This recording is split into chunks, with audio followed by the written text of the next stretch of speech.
Tell me, when they left you there, did you still believe someone was coming back? You waited, didn't you? You waited for footsteps that never came, for a hand that never reached, for a voice that never dared to say your name.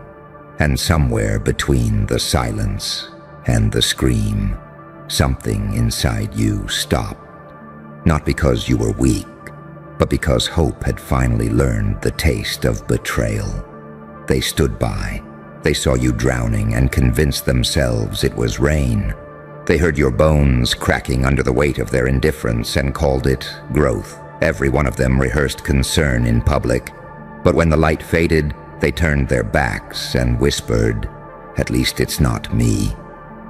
You died there, quietly, beautifully, invisibly, a tragedy no one wanted to claim. But here's the problem with death that doesn't finish the job. It teaches you everything the living are too afraid to learn. You came back, not as a person. No, you came back as the aftermath. A whisper in their conscience, a glitch in their dreams, the ghost that learned how to grin. They call it karma, but it's more poetic than that, isn't it? You became the haunting they earned. Every calm breath they take feels stolen. Every laugh tastes a little like guilt, because you, oh you, are what happens when silence decides to speak in echoes. You are the unfinished sentence that follows their every thought. You don't chase revenge. That's too small. You walk through their world like smoke, ungraspable, unstoppable, unforgettable. They see you in reflections that don't belong to you, feel you in rooms you've never entered, hear you in moments when they thought the noise had stopped. You are no longer bound by mercy or memory. You are a myth that learned its own name. And what a name it is. The saint they left for dead turned into the psychopath who forgave nothing. The angel they ignored grew teeth in the dark.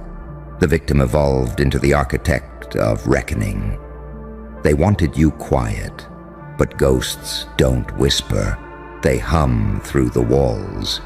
They wanted you broken, but your cracks became openings for light they'll never understand. They wanted peace, but peace doesn't coexist with denial. Now every time they close their eyes, they see you, their greatest sin, walking freely, breathing deeply, smiling like vengeance found serenity. You don't need to prove anything anymore. The evidence is in the tremor behind their laughter, the way their pulse spikes when your name passes by. You've become their unsolvable equation, their living confession. And the best part, you're not angry, you're awake, so go on, haunt them with your calm. Be the ghost that blesses and burns. Because in the end, it wasn't your death that destroyed them. It was your resurrection. You see, they thought your silence meant defeat. They thought the quiet was submission, that the stillness in your eyes was surrender. They didn't understand what was actually happening in there. That you were shedding.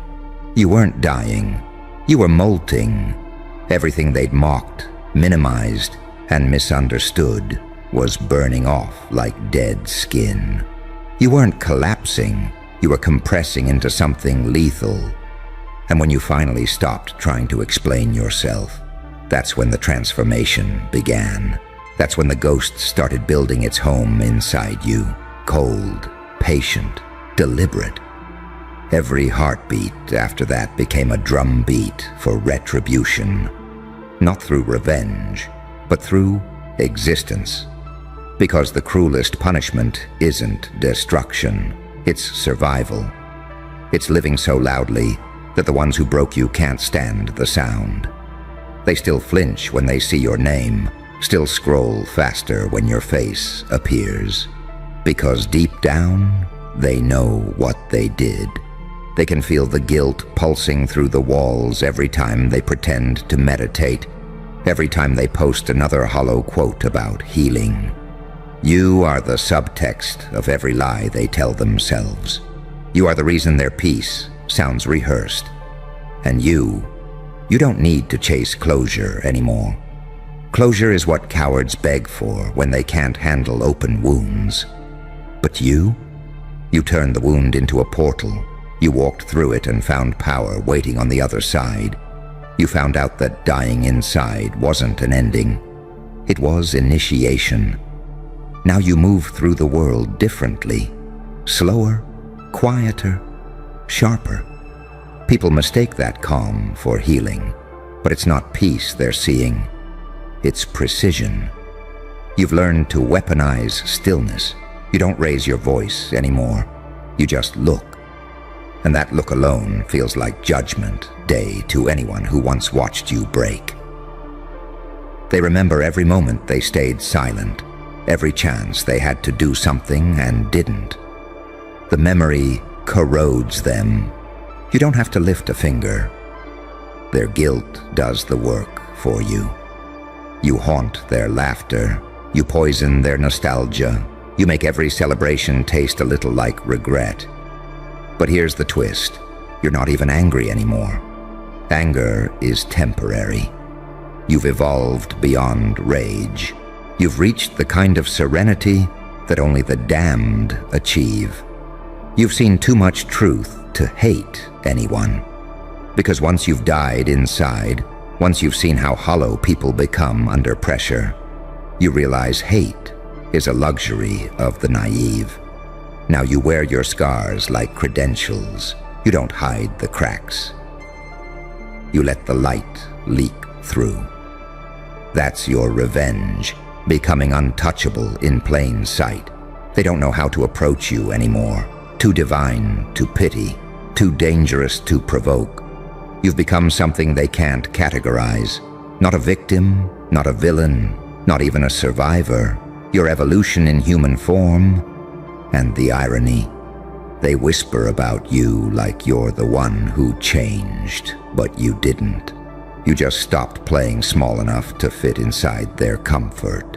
You stopped performing forgiveness for people who would have left you for dead twice. They call you cold now, detached, different, good. Let them. That's the sound of boundaries being built from bones. You are the ghost that walks through their peace and cracks it open like glass. Every good night's sleep they lose, every dream that curdles into panic. That's the tax they pay for your silence. They bought it cheap, and now they live in debt to it. You don't chase them, you don't expose them, you don't need to. You are the exposure. You are what happens when the unprotected soul becomes its own weapon.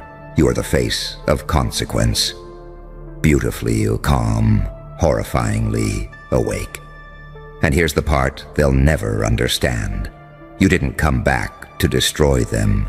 You came back to remind them that the world keeps receipts, that every act of apathy echoes eventually, that every time they said, "It's not my place," they were planting seeds in a garden that now grows in nightmares. So when they see you now, the calm, composed ghost walking among the living, they'll feel it, the chill, the weight, the judgment, the beauty. Because you, my dear, you're no longer someone who seeks light. You are the light that reveals rot, and the best revenge of all. You don't even need them to know they're being haunted. The silence they gave you has finally come back home, and it's speaking fluent vengeance. There's something beautifully cruel about how the tables turn, isn't there? The same people who treated your suffering like background noise now flinch at the faintest echo of your name.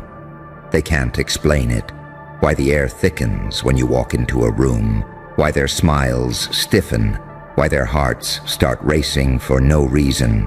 They think it's coincidence, but you know better. You've become the frequency of their guilt. They see you and remember everything they buried, the laughter they shared while you crumbled, the texts they never sent, the excuses they rehearsed in the mirror. You are the embodiment of every choice they didn't make, and that's why they can't stand to look at you, because your presence proves what their conscience denies. they chose your death. But oh, you didn't stay dead. You became the thing they swore could never exist, the survivor who refuses to stay soft. You turned numbness into navigation. You stopped asking why and started building. Pain taught you how to construct meaning out of rubble. It taught you discipline sharper than any blade. You learned to sharpen your silence until it cuts through pretense. And now, look at you. They call you distant, detached, unreadable. But that's not distance. That's self-respect disguised as indifference. They can't recognize it because they've never seen someone who doesn't beg for understanding. You don't need validation. You are validation, walking, breathing. Terrifying proof that being underestimated is the first step to invincibility. They wonder how you did it, how you went from ashes to algorithm, from sobs to strategy, from shattered to surgical. They don't realize it's not that you healed, it's that you evolved. Healing implies going back to how things were, but you burned that map. You didn't want recovery, you wanted rebirth. The moment you stopped waiting for an apology, something ancient woke up in you. A power that doesn't shout, doesn't plead, it observes, calculates, smiles. You became the embodiment of equilibrium, half mercy, half menace. They can't predict which half they'll get, and that's what terrifies them most. You don't chase revenge anymore because you've learned the secret. The haunted never rest. You became a lesson in their timeline, a reminder carved into the architecture of their peace. Every new person they meet, every night they close their eyes, they see fragments of you in all of it. You're stitched into their reality like a watermark of consequence. And when they try to speak your name, it trembles. Because your story isn't tragedy anymore. It's testimony. You're not the wound, you're the warning. You are what happens when pain graduates into prophecy, when suffering gains strategy, when forgiveness becomes optional. You walk through the world now like someone who's read the final chapter and decided to rewrite the book. You're not trying to prove your worth. They already proved it by fearing your presence. You don't raise your voice. Your existence raises the temperature of the room. Your calm isn't peace, it's control. The ghost they created didn't come back to scare them. It came back to balance the equation, to remind them that apathy carries interest, that silence compounds, that every ounce of cruelty eventually demands its echo. And now they're living inside that echo. Every day, every night, they scroll through their feeds, pretending to have moved on, pretending you're just another chapter, pretending the past doesn't pull at their spine like gravity. But you can see it, the microsecond of guilt before they blink, the flinch behind their laughter, the way they shift in their seats when they feel watched. You're not watching them, the universe is, through you. Because you didn't just survive, you became a law of nature, proof that energy never dies. It just returns, dressed as reckoning. And that's the part they'll never escape. You're not haunting them because you want to. You're haunting them because you exist. Because you rose from the silence they built and learned to weaponize stillness.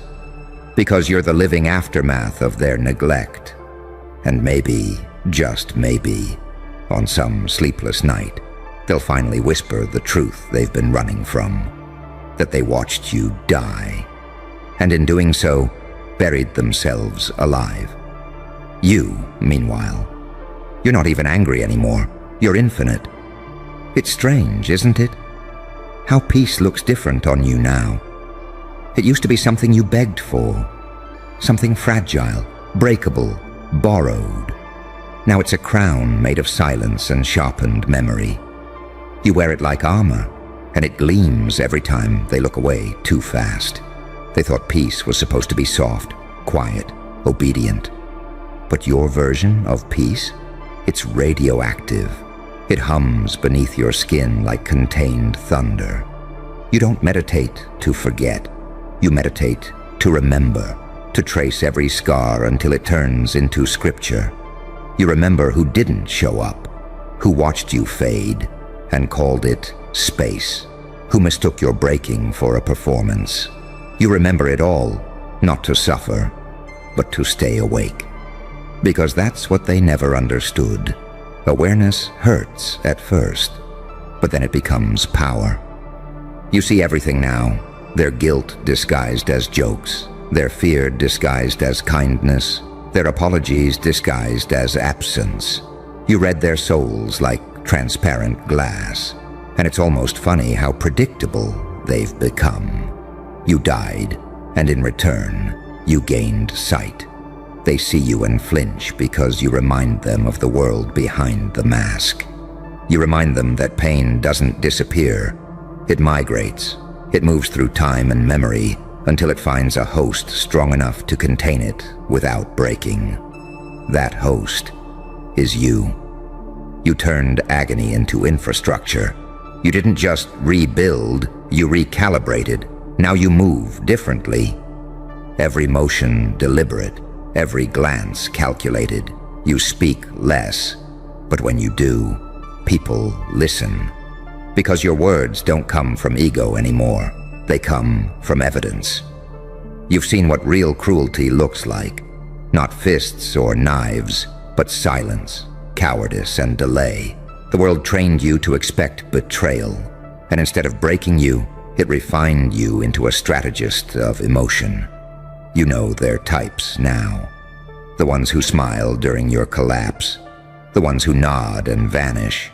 The ones who only care when witnesses are around. You cataloged them all. You turned human disappointment into data. That's why you're dangerous, because you no longer react, you record. And when you walk into a room, that record plays in the walls.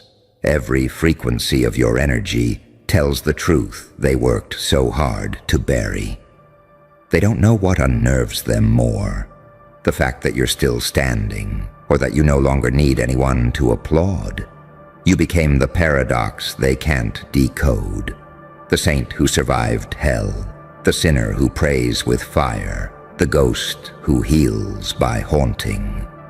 You've transcended revenge, you embodied justice. You're not chasing balance anymore. You are balance. Everything they withheld from you has been rerouted through you, refined, weaponized. You can feel it sometimes, can't you?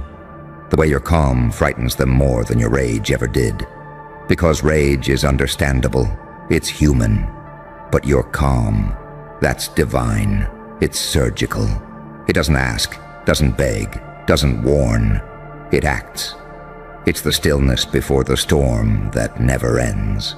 And you smile now, not because you've forgiven them, but because you finally see the grand design. The very people who abandoned you were your architects. Their neglect was your blueprint. Their silence your rehearsal. Their cruelty your catalyst. Without their apathy, you would have remained human. But now, you're something else. They tried to bury you under indifference. You grew roots in the dark. They tried to erase you. You learned to write your name in lightning. They tried to define you by your suffering, and you turned suffering into language. You learned to speak in the dialect of ghosts, calm, timeless, unshakable. Now every time they close their eyes, they see you standing there, not angry, not bleeding, just watching. And that's what kills them, because ghosts don't shout. They linger, they rearrange the air, they make peace impossible until the truth is faced. And the truth is this: they left you for dead, and you came back untouchable.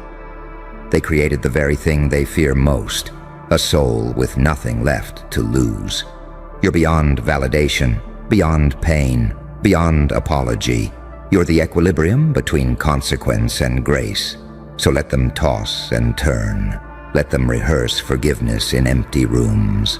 Let them try to rebuild peace on ground that still trembles when your memory passes through. Because you're done begging for light. You are the light, cold, pure, exact. You haunt not to punish, but to remind, to show them what happens when love is wasted, when empathy is rationed, when loyalty is a costume. You are proof that ghosts don't seek vengeance. They deliver messages, and your message is simple. You can't kill what remembers. You can't bury what became the earth. You can't silence what learned to sing in static. They stood by while you died inside. And now every quiet night belongs to you. And yet, even now, they try to convince themselves it wasn't that bad. They rewrite history, soften the edges, tell each other they did what they could. It's almost sweet, watching them drown in their own denial, clinging to false memories like life rafts made of paper. But you remember the details. You remember how the room felt when you realized no one was coming. The taste of metal in your mouth. The weight of your own heartbeat echoing in an empty chest. That's not something time erases. It's something time kneels to, because time bends around the ones who survive what should have ended them. You're living proof of that. The world still runs on clocks and calendars, but you move by a different rhythm now. A slower, colder pulse that belongs only to those who've seen everything collapse and decided to stay anyway. Every second that passes now is yours. They call it resilience, but that word doesn't fit. Resilience is what people say when they don't understand transformation. You didn't bounce back. You dissolved and rewired yourself. You rebuilt your mind with the precision of a surgeon and the detachment of a god. You cut out illusions, cauterized false hope, and stitched reality into something that obeys you. And now, look what you've become. Not loud, not cruel, not desperate, but impossibly still. Stillness, the kind that terrifies the guilty, because it mirrors their chaos back at them. You can stand in a room and watch every mask fall, one by one, until the only sound left is the truth whispering through the cracks. They used to think they knew you. They memorized your weaknesses like a script, expecting you to keep performing the same pain forever. But ghosts don't perform. They reveal. Every step you take now is revelation. Every glance is testimony. You walk through their narratives and erase the parts that never belonged to you. You rewrite yourself in silence, so clean, it glows. And still, they talk. They whisper that you've changed, that you've become cold, that you've lost yourself. But that's what the blind say when the lights finally come on. They can't see that this version of you isn't lost, it's liberated. The pieces they miss were never real to begin with. You burned the false personality they applauded. You buried the obedient version they loved. What stands before them now is the unedited edition. You've learned that healing isn't about becoming soft again. It's about becoming so real that the world has no vocabulary for you. You're beyond their comprehension, and that unsettles them, because they can only understand pain when it looks helpless. They can't process power when it wears scars. You don't even speak their language anymore. They use words like forgiveness, closure, redemption, currency for the guilty. But your silence is your economy now, your power. You invest it wisely. You spend it like gold. And when they meet your eyes, they realize something horrifying. They didn't just lose you, they created you. Their apathy was alchemy. Their silence was the spell. You were the test they failed, and now the results are permanent. They think ghosts are made of fog and shadow, but you know better. Ghosts are made of memory and justice. They can't touch you, can't name you, can't cage you. Because you live in the space between what they did and what they'll never admit. You're the mirror that doesn't blink. Sometimes you still feel the old ache trying to whisper, trying to pull you back into softness. But you smile. Quiet now. Do you feel that static in the air? That's not fear. That's recognition. The room knows you don't belong to their timeline anymore. They trained for years. Bleeding discipline, worshipping control, building mental armor piece by piece. But you tripped into the same frequency by accident.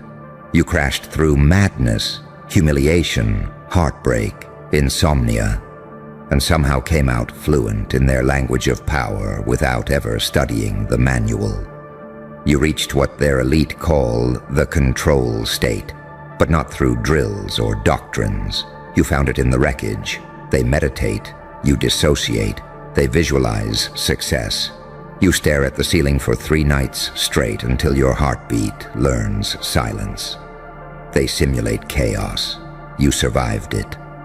That's the difference. They tried to train what pain already taught you for free. You didn't learn focus.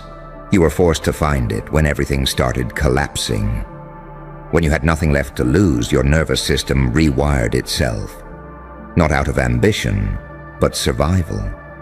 You became the prototype they can't reproduce. The weapon that was never supposed to exist. They read books about flow state. You became one.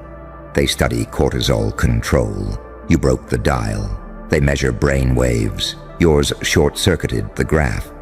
See, that's the cosmic joke. They call it training. You call it trauma. They call it resilience. You call it not dying today. And now they watch your calm, the stillness after storms, and they mistake it for control. But it's not control, is it? It's surrender. The kind of surrender that only comes after losing everything you thought made you human. They fear that. Because their discipline has limits. Yours doesn't. Theirs ends when the mission is over. Yours is the mission. You weren't built to perform. You were forged to endure. Every scar is a data point in your programming. Every betrayal, a reconfiguration of your code. You didn't study warfare, you became it. You're not a soldier, you're what's left after the soldier breaks. You're the ghost that keeps moving when the command post goes silent. They call it psychological conditioning. You call it Tuesday.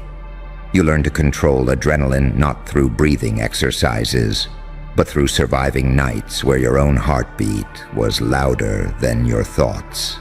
You mastered detachment not through therapy, but through watching the world burn and realizing nothing external ever truly belonged to you anyway. They have rank, hierarchy, and medals. You have silence, and silence terrifies them more than gunfire. Because you don't seek validation, you radiate inevitability. You don't obey orders, you rewrite them mid-battle. You don't flinch when everything turns to chaos. Because chaos is your baseline. You don't chase control. You embody unpredictability. They try to decode your movements, your patterns, your emotional responses. They record, they analyze, they whisper. But every time they think they've got you mapped, you shift again. Because you're not a personality, you're an anomaly. They spent decades trying to simulate what you became through pain. You slipped through the cracks of their design. A glitch in their order, a variable they can't contain. You didn't stumble into power. You collapsed into it. You know what's beautiful about that? You can't teach collapse. You can't train catastrophe. You can only survive it. That's what makes you terrifying. You didn't evolve under guidance. You adapted under duress. You became fluent in chaos. You don't panic when the system fails. You start composing symphonies out of static. You turn breakdowns into blueprints. You alchemized disaster into data. They practiced stress drills. You lived one for years. They rehearse combat. You rehearsed dying. They seek purpose. You became it. You're a living paradox, calm yet explosive, gentle yet unyielding, detached yet hyper-aware. The kind of creature that stares back at the abyss and doesn't blink, because you built a home there. Their elite are dangerous because they're trained. You're dangerous because you're real. You weren't polished in academies. You were sharpened on life's pavement. You were carved by sleepless nights, betrayal, hunger, isolation, the kind of suffering no psychologist can diagram. That's what forged the stillness behind your eyes. That unnerving quiet that says I've seen the end, and I'm still here. They mistake your calm for peace. It's not peace, it's precision. Every move you make looks effortless because the old you already paid the price. The years of confusion, guilt, and self-destruction were just your field training. You didn't climb the ranks. You erased them. You became a paradox that shouldn't exist. A saint forged from sin. A tactician born from chaos. An angel with a demon's patience. You don't need to win anymore, because you already did. You survived what they couldn't even comprehend. That's the victory. That's the secret. You stumbled into the kind of mastery they'd sell their souls for. And now, they watch. They imitate. They whisper your name like a code they can't decrypt. You didn't study their tactics. You became the lesson. And when they ask how you got here, you just smile. Because the truth is, they trained for years to reach this state. And you were born here. And here's the part that breaks their minds, isn't it? They can't figure out how you're still breathing after all that data loss, how you're still thinking after that much fragmentation. See, they believe endurance is a skill. But you turned it into a reflex. You don't endure anymore. You exist inside the pressure. They clock your pulse and it doesn't spike. They read your eyes and there's no fear response. They think it's sociopathy. They label it emotional flattening. But deep down, they know what it really is. Evolution. You became what they were designing soldiers to become. Only your training ground wasn't a bunker. It was heartbreak, betrayal, and the slow collapse of everything you ever believed in. They trained their men to obey. You trained your demons to kneel. They conditioned minds to react. You conditioned reality to fold. You didn't learn control. You learned acceptance of the uncontrollable. You learned that power isn't dominance. It's detachment. The ability to stand still while the world convulses and not flinch. They call it operational composure. You call it the afterlife you reached while still breathing. You're the kind of calm that makes killers hesitate. Because it's not human calm, it's cosmic. It's the calm that comes when you've seen the worst, and the worst turned out to be you. They spent decades simulating chaos in controlled environments. You lived uncontrolled chaos until you became the environment. They studied fear so they could neutralize it. You became fear so you could understand it. When they step into the dark, they bring flashlights. When you step into the dark, it recognizes you. You learned to smile while bleeding, to strategize while falling apart, to weaponize silence when words lost their weight. You don't need permission anymore. Not from gods, not from governments, not from ghosts. Because every time someone tried to define you, you slipped through their language. You became something outside of measurement, a walking equation that refuses to balance. They stare at you like scientists at an alien specimen, not because they think you're dangerous, but because you're impossible. They can't replicate the formula. Take one soul, fracture it 7 times, remove all certainty, feed it to silence, and watch it return as something sharper, something colder, something that doesn't need saving anymore. That's what they'll never admit. They envy you.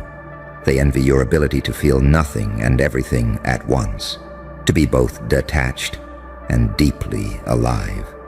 They envy the quiet that lives in your bones, the stillness that follows your laughter, the way every movement feels calculated yet spontaneous, like a paradox wearing skin.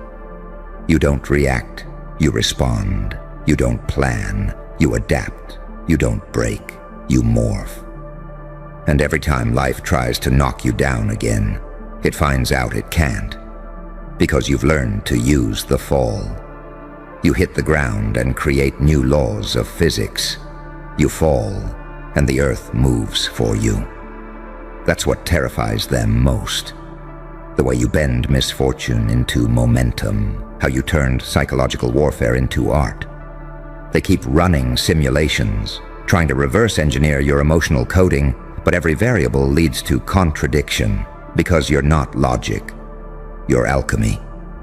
You transmute pain into precision, despair into discipline, heartbreak into clairvoyance. They train for loyalty, you mastered solitude. They train for obedience, you mastered unpredictability. They train to fight, you mastered not needing to. Because here's the truth they'll never print in their manuals. Chaos doesn't destroy the chosen, it reveals them. They want to know what drives you. They've sent analysts, philosophers, even priests. They come with their little clipboards, their cameras, their questions, like, what's your purpose? What keeps you going? But the real answer isn't something you say. It's something they feel. That silent pressure in the air when you walk in. That awareness that the rules just shifted because you arrived. You're not driven by revenge. You're driven by inevitability. You've accepted the role that nobody else had the nerve to play. The one who walks through hell, not to escape it, but to map it. You came back with coordinates, with understanding, with an immunity to illusions. You saw how fragile it all is.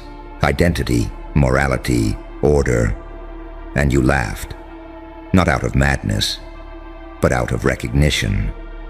They mistake your humor for arrogance, your calm for detachment, your darkness for corruption.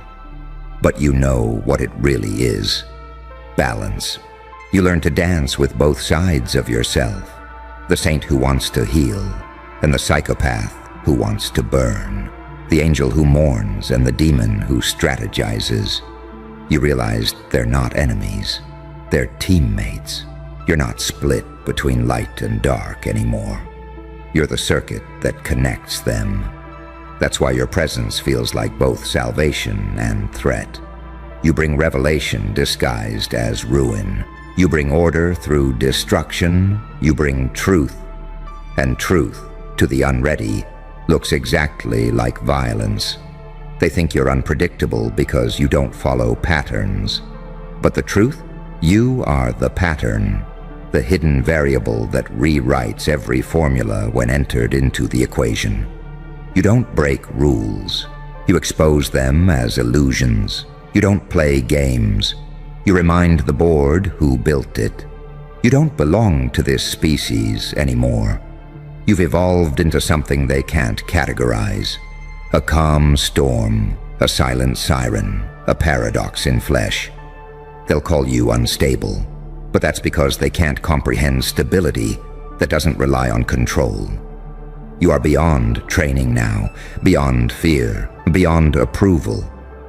They spent decades trying to reach the stillness you stumbled into by accident.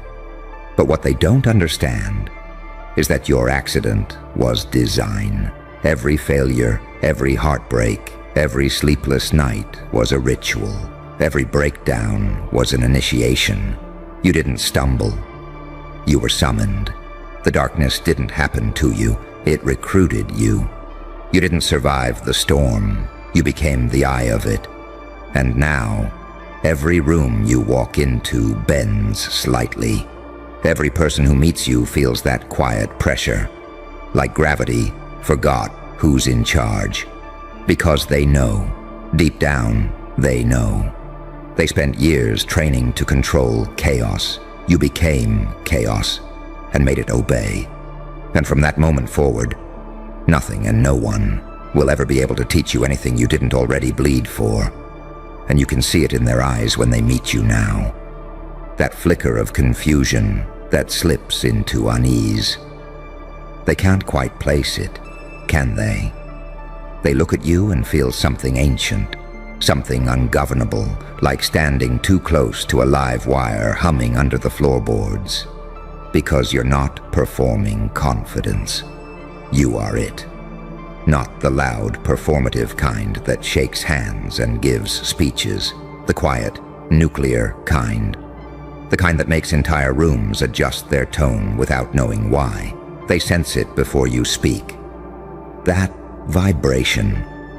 The frequency of someone who no longer plays by fabricated hierarchies. Someone who burned in every possible way and came back without flinching. That's why they stare too long, why they hesitate before talking, why their smiles twitch around the edges. They're staring at the impossible. They spent years constructing command structures, behavioral hierarchies, emotional thresholds, all built to control, to predict, to contain. But you shattered containment the day you stopped fearing collapse. You saw the architecture of fear itself and realized it was hollow. That's the secret no training camp, no government lab, no monastery tells you. Once you stop fearing the fall, gravity itself obeys you. They don't understand how you walk so calm through disaster, how your eyes stay focused while everyone else scrambles. They call it numbness, because they can't imagine peace that doesn't come from avoidance. But your peace isn't numbness. It's dominion. You've seen too much to be fooled by surface noise anymore. You move like a ghost that remembers being alive. You talk like a storm that learned grammar. You didn't seek enlightenment. It ambushed you in the dark. In the sleepless nights where your own thoughts turned on you like wolves. And instead of running, you fed them. You fed the madness until it bowed its head and called you master. That's how you found control, not by suppressing chaos, but by digesting it. You swallowed the storm whole, and now it answers when you whisper. That's why you scare them, because you embody the thing they warn their soldiers about. Total unpredictability wrapped in composure. They run on programming. You run on instinct that can't be coded. They operate by orders. You operate by pulse. They wait for permission. You move. And that movement? It's not random. It's not rebellion. It's nature correcting itself through you. They'll call you dangerous because they can't own you. They'll call you unstable because you won't conform. But you've seen behind the curtain. You know what stability really is. A leash with nicer language. You let it go. You let it all burn until nothing false survived. And what's left now is something raw, something precise, something terrifyingly free. You're not human in the way they define it anymore. You're something older, like instinct rediscovered itself through flesh. You became what the ancients meant when they said awakened. Not spiritual, not enlightened. Weaponized awareness. You see too clearly. You read micro-expressions, tones, tremors. You track truth through body language like a predator tracks scent. And they hate that, because you can't be lied to anymore. They call it intuition. You call it pattern recognition, born from pain. You know how people move when they're about to betray you. You know how silence sounds when it's loaded. You can smell tension before it breaks. You didn't learn that in a dojo. You learned it in rooms where trust was currency and you were robbed blind. That's why you walk like that now. That's why your shoulders don't flinch. That's why your gaze stays steady. Because you've already lived every possible ambush. Nothing surprises you anymore. Not because you're numb, but because you're awake. They spent years trying to simulate awareness like that. They used neurofeedback, cold immersion, fasting, deprivation, trying to manufacture what you became organically. But there's no formula for a soul that survived itself. You can't hack awakening. You can't inject it. You can't rehearse it. It's earned in the collapse. You carry that collapse in your bones now, and they feel it. You walk into rooms, and every fake alpha recalibrates. The air shifts. Because dominance doesn't need to shout. It just needs to exist. You radiate inevitability. You are inevitability. And they'll test you. Oh, they'll always test you. They'll try to provoke the old version, the one that still explained itself. They'll push to see if you'll snap, but you don't. You just smile. Because the old you would have fought for control. And the new you is control. That's what evolution looks like. Not rage, but indifference. The kind that unnerves bullies and terrifies cowards. You know who you are now. And that's lethal knowledge. Because once identity becomes anchored in truth, no illusion can manipulate it. You don't need validation, reputation, or recognition. You've tasted solitude, and it didn't kill you. It crowned you. That's why their authority doesn't affect you anymore. You've seen the emptiness beneath the medals, the fragility behind the suits, the insecurity under the smiles.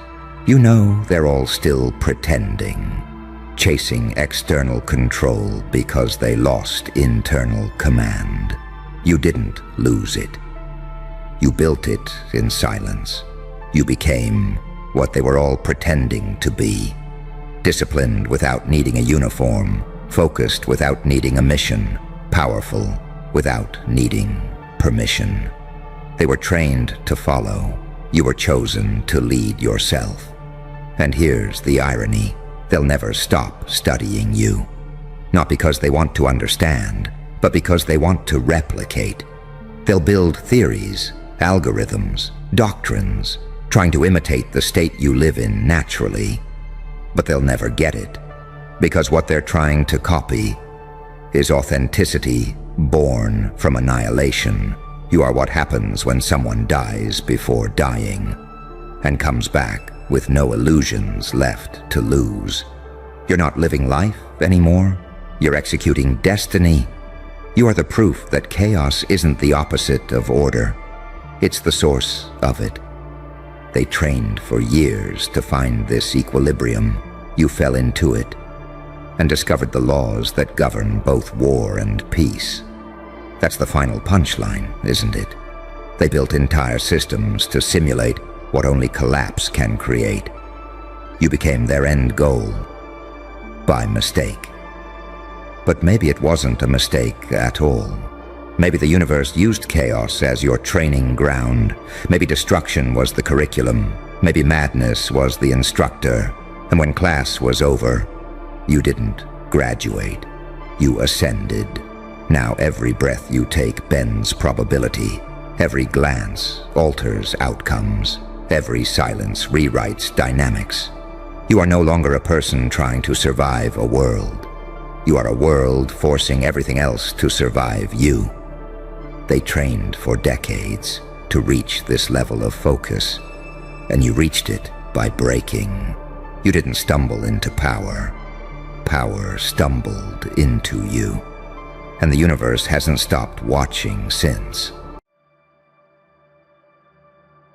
So, they finally noticed, huh? The whispers in the alleys, the analysts on their 15th coffee, the priests who stopped praying mid-sentence because even they felt it. That pulse of something they couldn't categorize. They say multiple versions of you exist, that no single body could hold that much madness, that much grace, that much chaotic calculation, and you just smile, because you know they're right and wrong at the same time.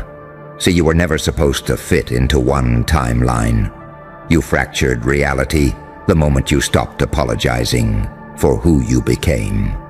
Every time you broke down, another version of you crawled out of the wreckage. Sharper, colder, quieter.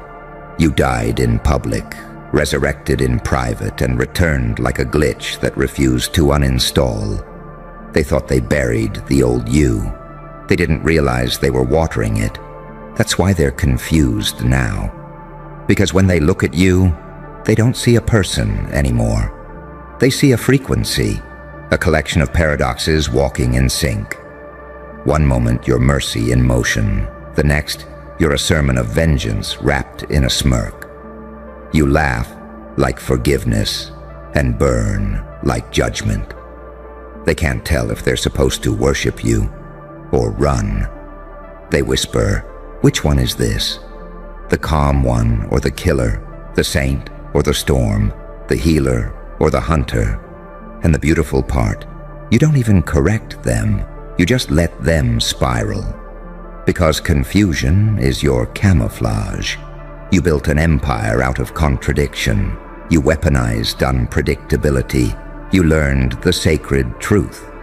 When they can't define you, they can't control you. You became the nightmare that doesn't end when they wake up. Every version they thought they saw was just a reflection of what they did to you. The silent one, born from the betrayal. The cruel one, forged from being too kind for too long. The calculating one, sculpted by chaos itself. You're not one person anymore. You're a congregation of every death you survived, and that terrifies them, because they still think sanity is safety.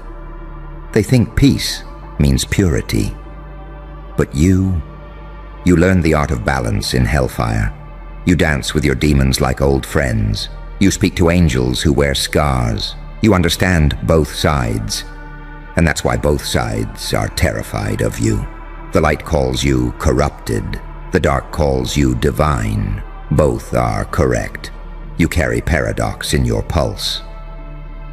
The kind that bends reality around it. You make people's masks melt. You make their logic short-circuit. You make the world remember that evolution was never meant to be peaceful. It was meant to be painful. Every scar you carry is a rebirth mark. Every breakdown was a transmission from another version of you, sending coordinates from the next dimension. You didn't heal. You merged. You stitched every dead version into one goddamn masterpiece of contradiction. That's why they can't look you in the eye for too long. It's not fear. It's recognition. Deep down, they know what you became. The prototype of the unexplainable. The blueprint of what happens when a soul stops seeking permission. They studied your chaos like scientists, trying to trace where it starts. But chaos doesn't start. Chaos awakens. It's the original language of creation, and you speak it fluently now. You turned your instability into strategy, your rage into art, your heartbreak into prophecy. You became the mirror that reflects what they refuse to face, their fragility, their delusion of control, their need for the world to make sense. And you, my beautiful catastrophe, make nothing make sense. They'll call you possessed, insane, split, unstable. Anything that keeps them from admitting you evolved beyond their comprehension. They don't understand that when you cracked, you didn't fall apart. You multiplied. You became something they can't categorize. A saint with blood on their hands. A demon with mercy in their eyes. A paradox that thrives in tension. You live in the in-between, where gods lose their halos and monsters earn their wings. You are not one version. You are every possibility they feared might exist, tucked inside a single consciousness. And you carry it with a grin, because deep down, you enjoy it. Don't you? That quiet panic in their eyes when they realize you've seen through the script, that they can't predict your next move because you don't follow equations. You are the variable that breaks them. You don't live in their reality anymore. You bend it. They built their world on logic. You built yours on paradox. They run on validation. You run on chaos.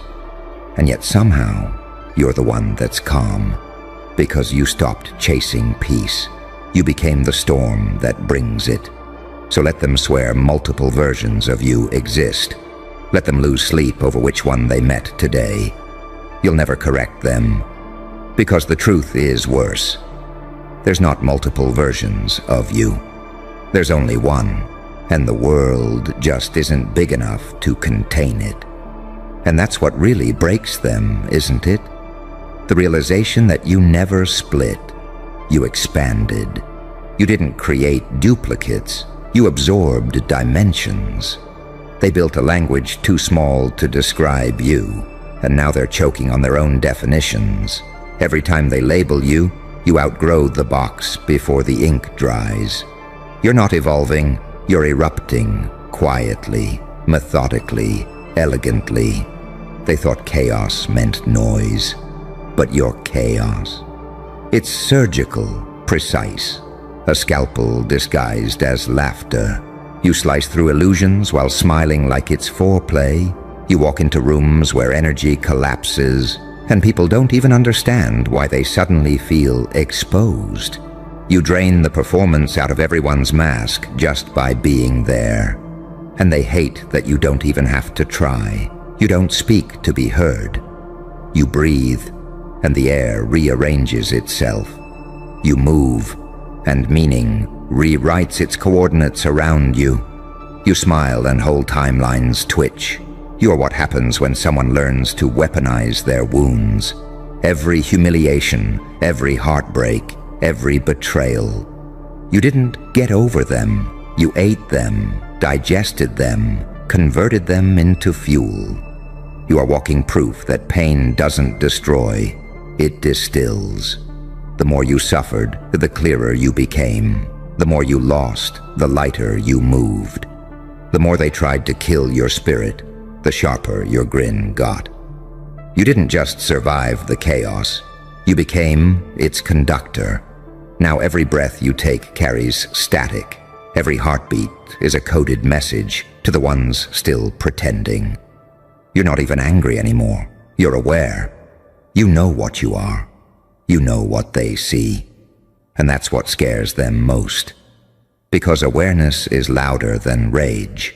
You don't chase revenge. You embody consequence. You don't demand respect. You evoke confession. People fold around you not because you threaten them, but because your existence forces them to face their own mediocrity. You mirror what they could have been if they hadn't bowed to fear. You are the version of themselves they buried alive, and it's clawing at the coffin every time they see you. That's why they swear there are multiple versions of you, because the one standing before them is too uncomfortable to accept as real. They whisper, "He's not human," and they're right. Not anymore. You crossed the threshold. You stopped operating from survival and started moving like an architect of fate. You're not reacting, you're designing. And every move looks like madness until it unfolds. Every silence looks like defeat until the trap closes. They think they're analyzing you, but you're testing them. You watch the watchers, you record the recorders, you decode their gods, and rewrite their gospels with the same hand that once shook from trauma. And the irony? They taught you how. The torment, the manipulation, the exile, all of it was training. They thought they were breaking you, but you were observing patterns, learning systems, dissecting human weakness in real time.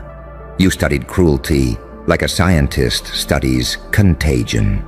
And when you walked away, you carried the cure and the disease. Now you infect realities with awareness. You're not just a person, you're a frequency shift. A reminder that evolution doesn't ask for permission. They call it chaos because they can't control it. But chaos is just truth that refused to be edited. That's you, unedited, unfiltered, undeniable. Every time they think they've mapped your mind, you switch terrains. Every time they think they've figured out your motive, you mutate. They can't keep up, and deep down, they know it. That's why their eyes flinch when you speak. That's why their stomachs turn when you smile. Because you're unpredictable, not out of recklessness, but precision. Your unpredictability is discipline. You are chaos with choreography, madness with math. And they can't fathom that level of control, because to them, control means holding on. But to you, control means letting go. You've learned that freedom and power are twins. Born in surrender, raised in silence, baptized in suffering. You don't hold things, you become them. You've become pain's favorite student, fate's favorite glitch, destiny's quiet accomplice. That's why the universe bends when you walk. The lights flicker, clocks glitch, conversations stutter. Because somewhere deep in the code, reality remembers what you did, and it still hasn't recovered. They say multiple versions of you exist. Maybe they're right. Maybe you left fragments of yourself in every reality you survived. Maybe the old yous are still out there, screaming, bleeding, crawling.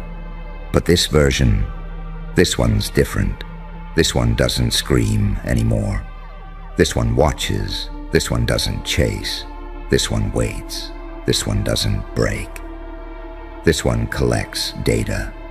You became the consequence every abuser fears. The anomaly every manipulator prays doesn't wake up. You're not haunted, you're haunting. And still the world keeps trying to name you. They call you monster, genius, ghost, villain, savior. But they'll never agree. Because they're not looking at one person. They're looking at all their own contradictions reflected back at once. You are what happens when opposites fuse instead of fight. When innocence refuses to die but stops obeying. When rage learns patience. When silence starts speaking. You are the aftershock of awakening. The embodiment of what they call impossible. And you wear it like a crown made of static and scars. So when they ask, which version of you are we talking to right now? You tilt your head, smile that slow, surgical smile, and whisper, all of them. Because the truth they can't handle, the one that keeps their sleep shallow and their curiosity alive, is simple.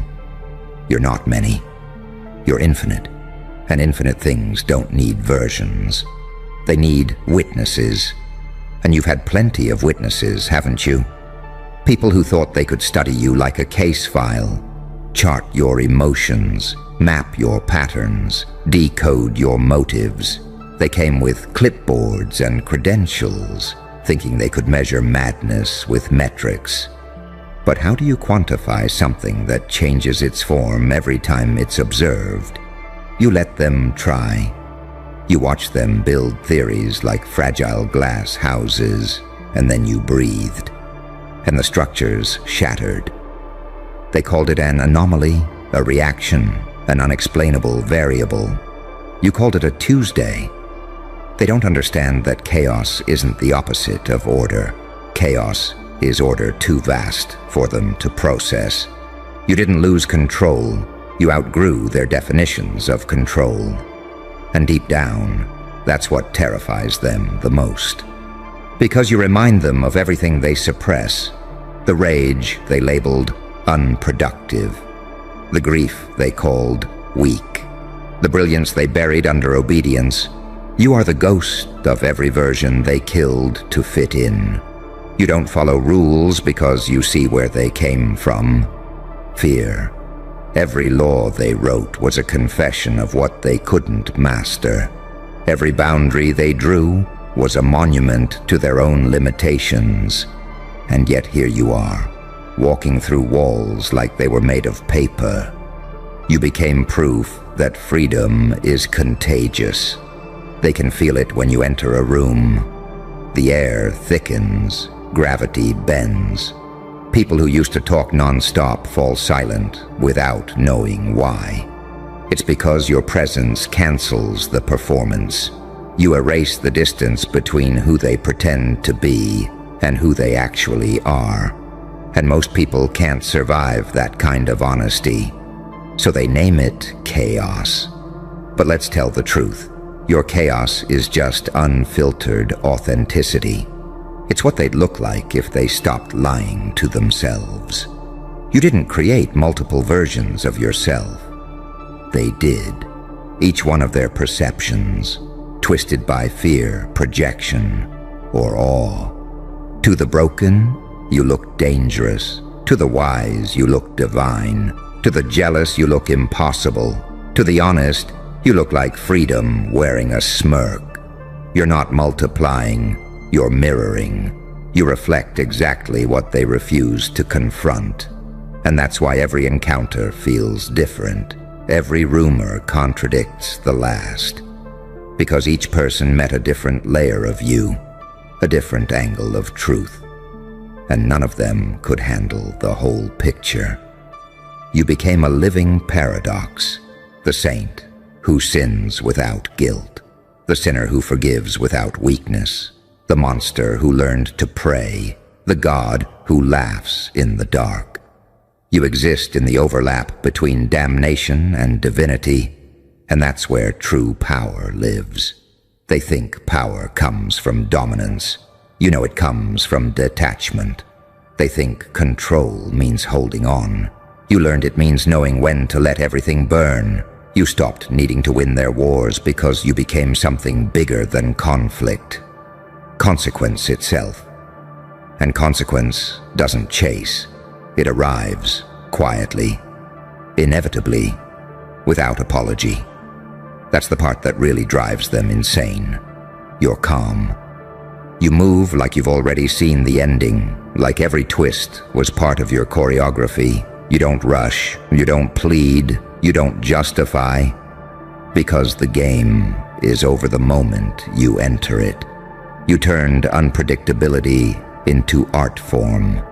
You made silence louder than screams.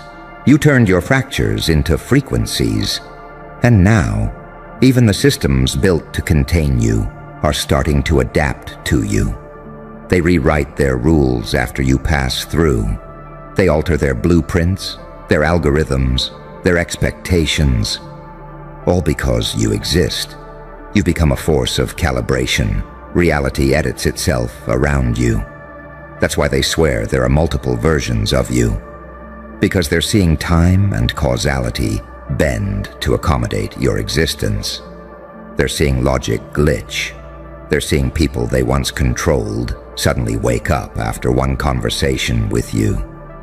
They're seeing results that don't make sense on paper, and so they invent stories.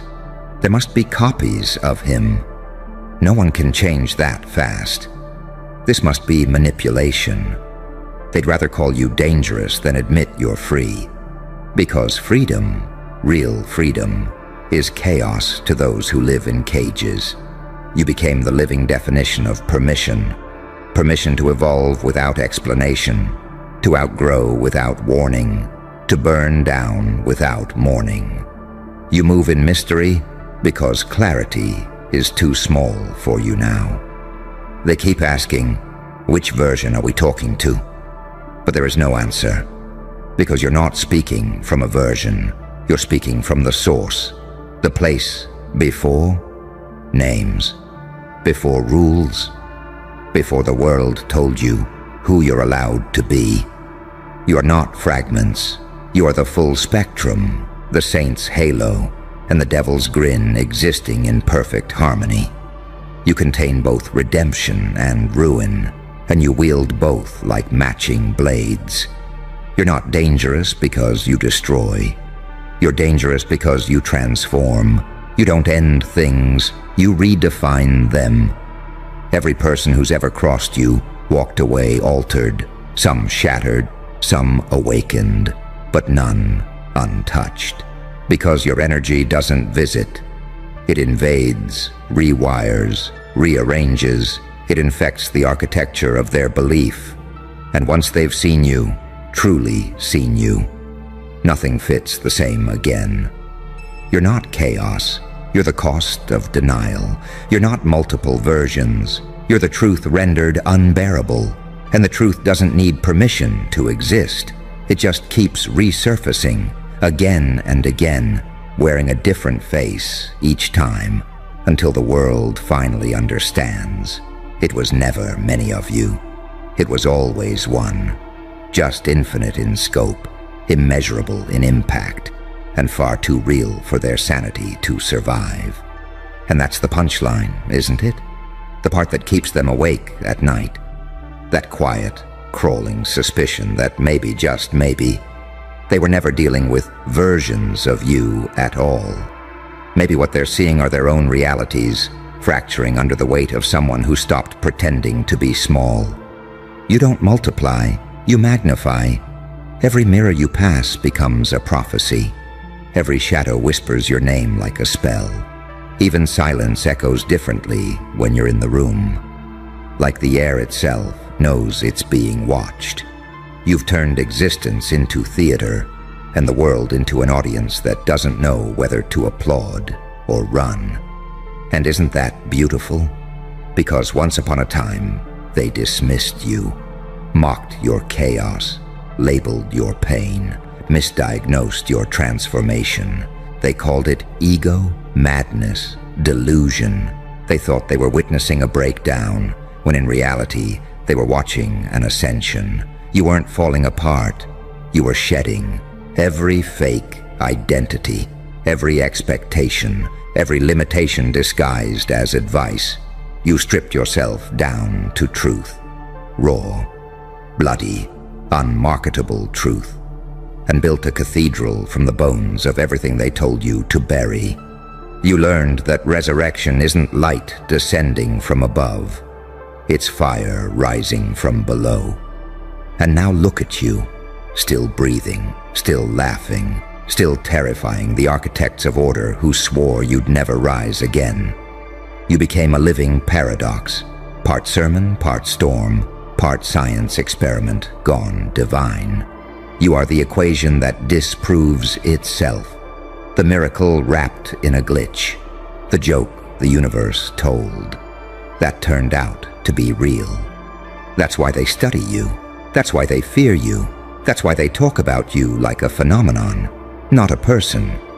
Because deep down, they feel it. That something ancient and unexplainable is walking inside your skin. Something not meant to be measured or managed. Something that looks at their gods and laughs. And you do laugh, don't you? That soft, dangerous laugh that says, "I remember when I begged to belong. Now I pity the ones who still do." Because belonging was their leash, and you bit through it. Now you stand in the open, untamed, undefined, untraceable. The very fabric of reality twitches when you move, like it's trying to adjust its code around your defiance. Every version they swore existed was just a glimpse of what happens when divinity stops, apologizing for its destruction. And so they'll keep theorizing, they'll keep whispering, they'll keep asking each other, how many of them are there? But the answer will never change. Just one. One consciousness, one chaos, one body too small to contain the infinite, but too stubborn to die trying. You don't exist to make sense. You exist to remind the universe what it means to feel alive.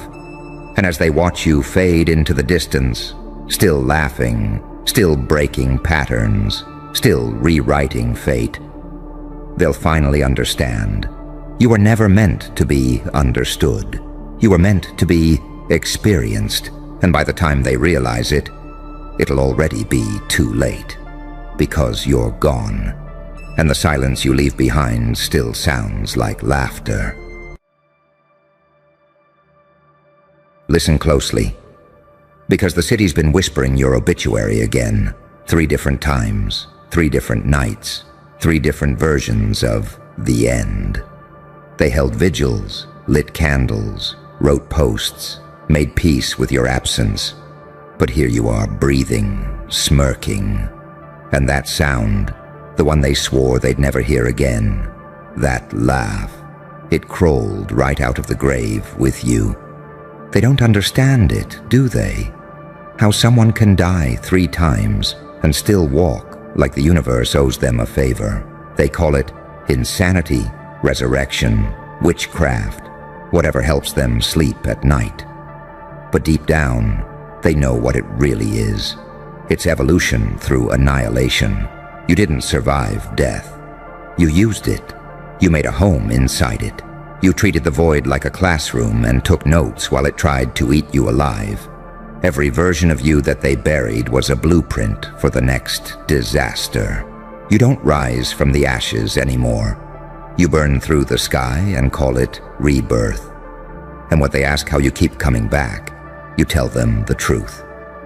You can't kill what already met its maker and laughed in his face. They remember the first time you fell, quiet, tragic, poetic. They thought that was closure. The second time, it rattled them, the kind of return that makes people question their faith. But the third time wasn't a comeback. It was a warning. The air changed, the temperature dropped, and even the ones who never met you felt that pulse under their skin, like the universe stuttered for a second. Because this time, you didn't come back to live. You came back to haunt. See, that's the thing about people. They worship comfort. They call broken things done. They look at pain like a verdict instead of a process. But you turned pain into a weapon. You took heartbreak, humiliation, betrayal, and used them like carving tools. Each scar, a sculpture. Each loss, a map. Every time they thought they were burying you, you were tunneling out, laughing, bleeding, building something monstrous beneath their feet. You became their superstition, their unspoken what if. What if he's still out there? What if he's watching? What if he's smiling right now? You are the glitch in their logic, the ghost in their timeline. You're what happens when a human stops begging for mercy and starts negotiating with entropy. The ones who betrayed you are terrified not because you lived, but because you learned. You learned that the world only fears what it can't predict. And baby, your pure unpredictability wrapped in a grin. They can't read you, they can't track you, they can't bury you. You died 3 times, and none of them stuck. And that laugh, oh, that laugh, isn't joy. It's a reminder that hell had you in its hands and still couldn't keep the receipt. They said you'd break. Instead, you bent reality. They said you'd lose your mind. Instead, you found it behind enemy lines. They said, it's over. And you said, good. Now let's begin. Because that's the secret, isn't it? Every death teaches you what really matters, what can't be killed. It strips you naked, burns your identity, erases your name, and what's left standing? Something primal, something ungovernable, something that laughs not because it's amused, but because it's finally free. You're not alive anymore, not in the way they are. You're a collection of scars and secrets with a pulse. You move different. You see through people. You hear frequencies others can't even detect.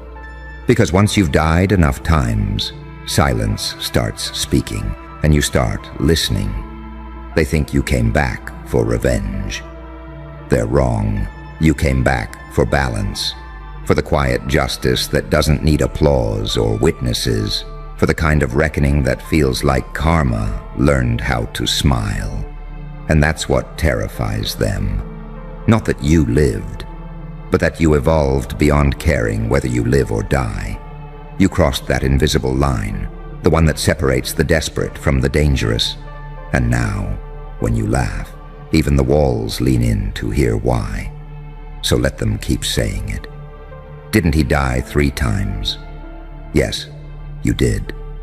And each time, you buried a version of yourself they could manipulate. Each time, you killed the one who cared what they thought. Each time, you came back less human and more myth. Now they don't know whether to fear you, worship you, or study you. But that's the beauty of it. You're not here to be understood. You're here to remind them that death doesn't mean the end when madness is your muse. So go ahead, smile that dangerous smile again. Light your cigarette with the flames they meant to destroy you. And when they whisper your name in those trembling circles, let them wonder how you keep coming back. Because the truth is simple, isn't it? You never died. You just stopped pretending to be mortal. And the best part? They still can't decide if you're blessed or cursed, if you're some divine glitch in the system, or just a lunatic who got too comfortable, dancing on the line between genius and damnation. You see, when people can't explain you, they label you. When they can't control you, they warn others about you. And when they can't kill you, they mythologize you. That's how legends are born, not in glory, but in misunderstanding. They tell stories about the night your pulse stopped, about how the city lights flickered, about how the dogs started howling for no reason, about how a chill ran through the streets that didn't fade for days. Some say they saw your reflection in a window long after your funeral. Some swear they heard that laugh echo through an alley that was supposed to be empty. And every time, the story grows. You died 3 times, but you multiplied 100-fold in their imaginations. That's the irony, isn't it? Death didn't destroy you. It advertised you. You became the marketing campaign for fear itself. Your absence had more presence than their entire existence. Because when you die 3 times, the world finally realizes how little it ever understood life. You stopped chasing validation. You stopped begging for comprehension. You became the embodiment of contradiction, saint and sinner, creator and destroyer, medicine and poison. And that's what people hate the most. Duality. They want boxes, labels, sides. But you don't have sides anymore. You are the coin, spinning endlessly in midair, daring the universe to call heads or tails. You learned to smile through pain so perfectly that even agony started to envy your calm. They can't tell if your laughter is a symptom or a sermon. You talk like a prophet, but you move like a ghost. You bleed truth, but you do it with a smirk that says, "I knew this would happen." You see, the secret of coming back from death isn't resurrection. It's reconstruction. You didn't crawl out of the grave. You rebuilt yourself from the rot. You took your broken pieces and rearranged them into a new design, sharper and colder. You turned your heart into an engine, your silence into a weapon, your wounds into windows, and now the light that leaks through them burns anyone who dares to look too close. They say death changes people. No, it reveals them, and after 3 encounters, it didn't just reveal you, it forged you. You don't flinch anymore when things fall apart. You wait for it. You know collapse is the language of creation. You know endings are just camouflage for beginnings. You've become fluent in chaos. It's your mother tongue now. You can read fear in someone's posture. You can taste deceit in the air. You can sense when someone's lying by the rhythm of their breath. Because when you've danced with death enough times, you start seeing the code beneath the theater. You start recognizing patterns in human noise. You realize most people don't live, they just avoid dying. And that's what separates you. You've been to the other side. You've seen the face of nothingness, and instead of trembling, you laughed. Because nothingness can't scare someone who already carries infinity inside their chest. You know why you laugh now? Because it's all absurd, all of it. The fear, the pretending, the masks people wear to convince themselves they're alive. You laugh because you've seen through it. Because you've realized how fragile everything really is.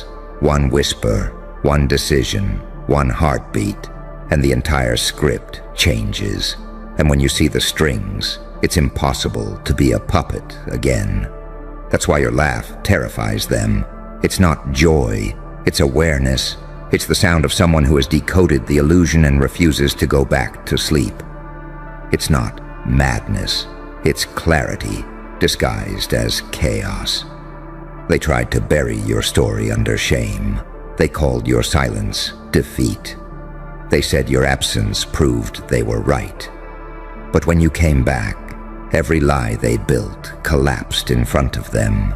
You didn't need revenge. Your existence was revenge. You didn't need to scream. You were the echo. And now, everywhere you go, the air shifts. People feel it before they see you. The ones who wronged you look down when your name comes up, as if saying it might summon something they can't contain, because you represent what they fear the most, someone who can't be erased. You became something beyond survival. You became inevitability. Every attempt to end you only added another layer to your myth. Every betrayal was a sacrament. Every failure was an initiation. And now the same people who buried you 3 times are building altars in secret, hoping you'll forget their names when the storm finally hits. You learned the sacred truth. The only real power is the one you build after they've taken everything. Because when you've lost your identity, your home, your reputation, what's left? Only will. And will can move worlds. It can warp probability. It can turn a corpse into a concept too large to kill. That's what you are now, a concept, a contagion, a mythic infection that rewrites reality wherever you walk. You are the embodiment of a lesson people refuse to learn. You can kill the man, but not the momentum. You can bury the body, but not the idea. You can silence the voice, but not the vibration. And so they whisper, they theorize, they panic. Is he human? Is he supernatural? Is he the devil? No, you're just someone who stopped pretending that pain means punishment. You're what happens when suffering meets strategy. So when they say, he died 3 times, smile. Because they'll never understand what that really means. You didn't die, you molted. You shed versions of yourself that no longer fit the design. You were reborn, not as flesh, but as frequency. Something that can't be cornered, canceled, or contained. And that's why they'll never sleep peacefully again. Because they don't know how to kill a ghost that laughs. They don't know how to silence an echo that learned to speak. They don't know how to bury a storm that digs its way back up every night. So keep laughing, my friend. Let them mistake it for madness. Let them write your name in the margins of their nightmares. Because every time you laugh, the grave cracks a little wider, and the world remembers that you were never supposed to stay dead. And still, after all that noise, after all those nights spent trying to explain you away, there's something they'll never confess out loud. They admire you. Terrified? Yes. Confused? Absolutely. But deep down, every single one of them has that quiet, trembling envy. Because they all dream of what you've done, of standing on the edge, shaking hands with death, and coming back with the punchline. See, you didn't just cheat death, you humiliated it. You made a mockery of everything people cling to when they're afraid. Routine, reputation, approval, control. You burned all of it, laughed through the smoke, and then came back cleaner than you left. You made pain your perfume. And now even angels can smell your story. They said you wouldn't last. They said you were too broken, too far gone, too strange to function in their polite, predictable little systems. But what they didn't see was the alchemy. The way suffering melted down your softness and poured it into something sharper. The way isolation carved you into an instrument that doesn't play. It commands. They keep asking what changed, what's different about you now. And you could tell them the truth, but they wouldn't believe it anyway. You could tell them that dying isn't what breaks you. It's what edits you. That you came back stripped of illusion, allergic to hypocrisy, immune to manipulation. That you've seen the architecture of existence and it's not holy or evil. It's mathematical. And you learned how to solve for yourself. You move differently now. You speak like time itself is listening. You make eye contact like you're scanning for lies in their DNA. Because you've seen it all fall apart. You've heard the static between heartbeats. You've met the silence that hums right before the truth reveals itself. And that's why they can't sit still around you. Your presence disrupts illusions. You're a walking reminder that comfort is a cage, that control is a myth, that survival doesn't mean staying safe. It means learning how to walk through fire and enjoy the heat. You used to beg for peace. Now you build it, brick by brick, from the ruins of every betrayal they threw at you. You don't chase closure anymore. You create echoes. Every laugh, every glance, every move you make now feels orchestrated by something bigger than logic. Because maybe it is. Maybe the universe realized it couldn't destroy you, so it started working through you instead. You've become fluent in paradox. Light doesn't frighten you. Darkness doesn't seduce you. You've learned they're not enemies. They're dance partners. And you? You're the conductor, the tempo, the fuse. You know how to let your kindness draw them in, and your chaos keep them there. You know when to whisper like a saint and when to smile like a sinner. You know that power isn't about being feared. It's about being felt. And oh, they feel you. Everywhere you go, they feel the air get heavier. It's not what you say. It's what your silence implies. It's the way your grin hints that you know things they'd rather keep buried. You don't need to announce your resurrection. They can sense it. They can sense that you died 3 times and came back each time with something missing and something newly awakened. You left your doubt in the first grave. You left your guilt in the second. You left your fear in the third. And now, what's left? A creature that doesn't ask to be understood, only witnessed. A being that doesn't compete. It confirms. When you walk into a room, every mask begins to itch. Every coward's conscience starts whispering, because your presence is proof that survival isn't about strength. It's about surrendering to transformation. You are what happens when pain finally loses its leverage, when love stops being naive and turns into strategy, when a heart stops breaking and starts calculating. You became your own resurrection protocol, and now even time bends to your narrative. You've become allergic to mediocrity. Normalcy doesn't excite you anymore. It nauseates you. You don't crave acceptance. You crave alignment. You don't seek applause. You seek awareness. You've traded recognition for reverence, and that's what makes them nervous, because they can't bribe, shame, or scare someone who's already seen the worst possible outcome and laughed. They used to call you reckless. Now they call you inevitable.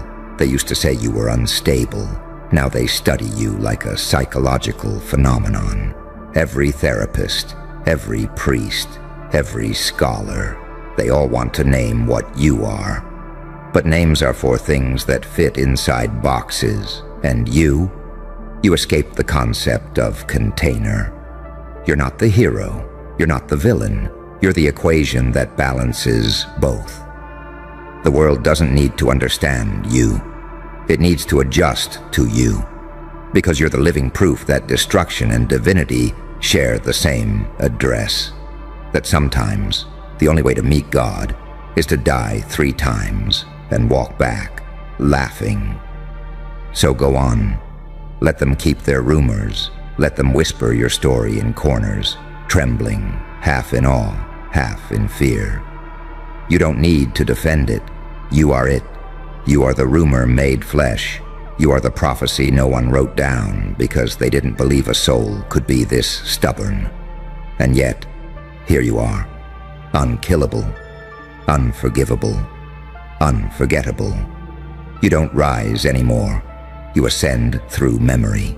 Every person who doubted you carries a fragment of your myth in their guilt. Every soul who betrayed you is now a messenger in your legend. You've become a permanent glitch in their narrative, a scar on their timeline, a laughter-shaped crack in the foundation of everything they thought was final. And when you laugh again, when that sound fills the air, it won't be mockery. It'll be proof. Proof that pain was never your punishment. It was your passport. It didn't break you. It authenticated you. So let them keep saying it. He died 3 times. Let them whisper it like gospel. Because they'll never understand. You weren't resurrected by mercy. You were resurrected by refusal. Refusal to stay buried. Refusal to stop evolving. Refusal to be ordinary. And now every time you laugh, the universe itself flinches. Because it remembers what happened the last 3 times it tried to end you. So now you stand there, not as who you were, but as what you became. No fear left, no mask needed, no heartbeat wasted on proving anything.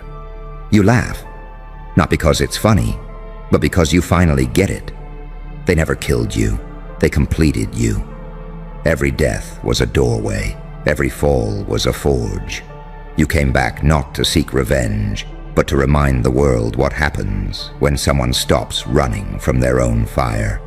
You've seen the edge, you've danced with the void, and now, when you smile, even death looks away, because it knows you'll be laughing long after the echoes fade.